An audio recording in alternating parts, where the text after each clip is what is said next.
burbur xoogan ayuu geystay qaraxa ka dhacay degmada Wadajir gaar ahaan warshada Nanaca oo lagu tababaro ciidanka militariga ee dawladda federaalka waana xara kamid ah kuwa ugu waaweyn ee lagu tababaro ciidanka dawladda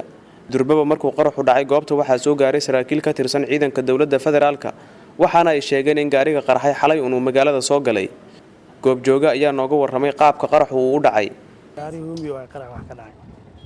gaarigu waa afjarta xabadaysi gaarigu waa qarax afarna ku gaar mid ku dhimay saddexna ku dhacay midna xaliya bulshada midna sakeeyay midna cali baasha la ku dhimay ma soo qarax ka dhacay joogaan kuma ekeen waxyeelada qaraxu uu geystay laamiga oo kaliya ee waxa burburay qaar kamid ah xaafadaha ku yaala halka qaraxu uu ka dhacay oo dad yar ay degan yihiin madaxda dawladda federaalka Soomaaliya ayay ka dalbadeen in laga gacan siiyo qaabkii ay u dayactiri lahaayeen guryahooda mar kale qaraxaas oo ka dhacay xalada geeskiisa anukoo dad masaakiin oo iska degan oo Ilaahay loo masaakiin yahay Allah xaqiisa anukoo degan halkaas mudooyin guryo badan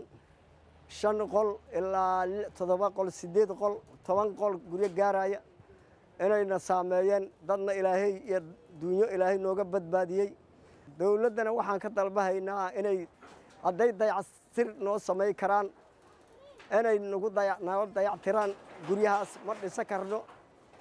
gaari laga soo buuxiyay waxyaabaha qarxa ayaa goobtan ku qarxay oo aan ka fogeyn warshada Nanaca oo lagu tababaro ciidamada dawladda federaalka gaar ahaan kuwa militariga waxyeelada qaraxa ayaa lagu sheegay 3 qof oo shacab ah oo dhaawacantay iyo gaariga qaraxay shakhsigii watay oo isla goobta ku geeriyooday ciidamada ammaanku baaritaana ayay sameeyeen hadda jawiguna waxa uu yahay mid degan Cali Aadan Muumin Goobjoog TV Muqdisho